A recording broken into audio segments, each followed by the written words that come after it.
Saudara anggota Komisi 3 DPR fraksi PAN Mulfahri Harahap mencecar Kepala PPATK Ivantus Vandana. Mulfahri mempertanyakan soal analisis yang dilakukan PPATK terkait transaksi 349 triliun rupiah.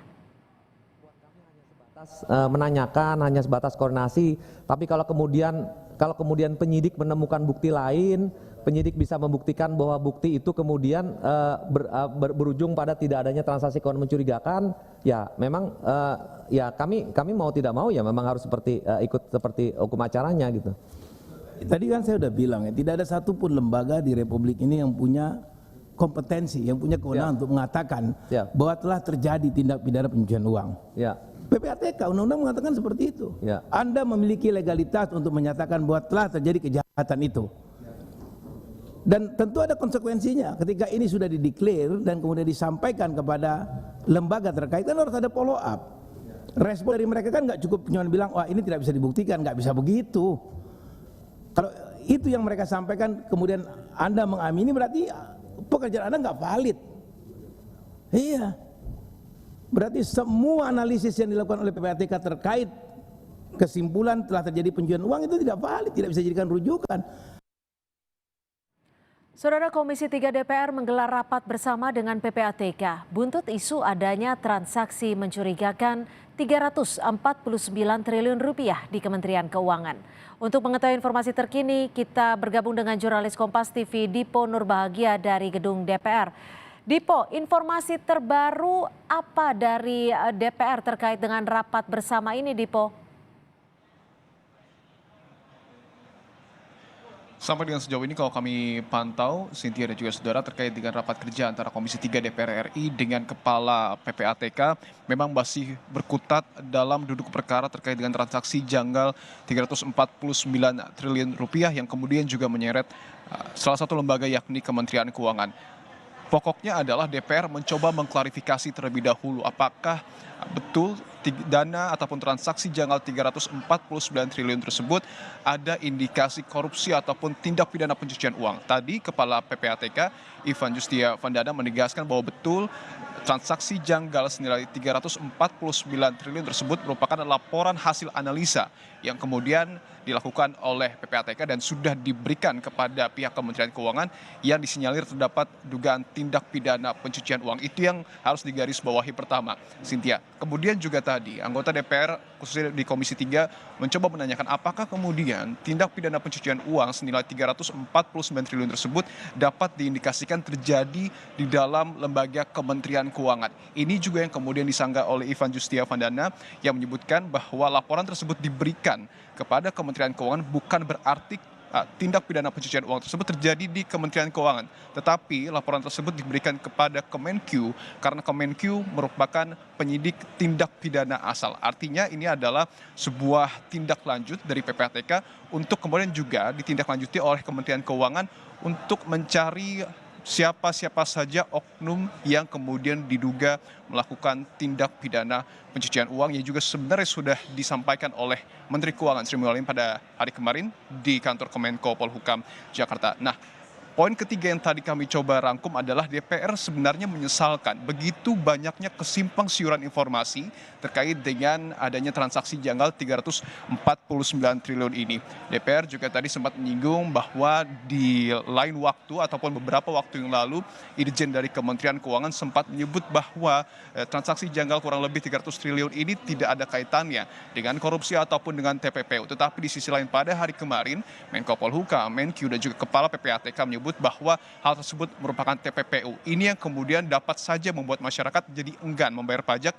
dan harus diperhatikan betul oleh pejabat-pejabat publik dalam koordinasi dan juga menyampaikan informasi yang valid kepada publik, Cynthia. Setelah mendengar penjelasan dari PPATK, lalu adakah penjadwalan dengan Menko Polhukam dan Menq untuk menjalani rapat bersama di Komisi 3 DPR? Sejauh ini jadwal yang baru kami dapatkan informasinya adalah terkait dengan pertemuan antara Komisi 3 dengan Menko Polhukam Mahfud MD yang rencananya akan dilakukan pada Jumat pekan ini, karena pada hari Rabu dan juga hari Kamis esok adalah tanggal merah begitu, artinya pertemuan dilakukan pada hari Jumat. Nah, terkait dengan pertemuan antara Komisi 3 dan juga Menteri Keuangan ini yang masih harus kita dalami karena kita tahu mitra kerja dari Kementerian Keuangan bukan Komisi 3, artinya harus ada koordinasi lanjutan bagaimana kemudian mekanisme untuk membuat Menko Polhukam dan juga Menkyu duduk bersama dan bertemu dengan Komisi 3, Cynthia. Baik, terima kasih atas laporan Anda. Dipo Nurbahagia, jurnalis Kompas TV melaporkan langsung dari DPR RI. Gonjang-ganjing dugaan transaksi mencurigakan di Kementerian Keuangan mulai benderang. Dalam pertemuan tripartit PPATK, Menteri Keuangan dan Menko Polhukam hari Senin kemarin, terungkap jumlah transaksi mencurigakan yang dilaporkan PPATK bertambah menjadi 349 triliun. Sebelumnya Menko Polhukam menyebut transaksi yang dicurigai 300 triliun rupiah. Sekali lagi, Mahfud MD bilang transaksi mencurigakan ratusan triliun itu bukan korupsi, melainkan diduga tindak pidana pencucian uang dan melibatkan banyak pihak di luar Kementerian Keuangan. Berkali-kali saya katakan, ini bukan laporan korupsi, tapi laporan tentang dugaan tindak pidana pencucian uang yang menyangkut pergerakan transaksi mencurigakan. Saya waktu itu sebut 300T. Sesudah diteliti lagi, transaksi mencurigakan itu, ya lebih dari itu, 349T, mencurigakan. Jadi jangan berasumsi bahwa, wah Kementerian Keuangan korupsi 349T. Enggak, ini transaksi mencurigakan, dan itu banyak juga melibatkan dunia luar, orang yang punya sentuhan-sentuhan dengan mungkin orang Kementerian Keuangan.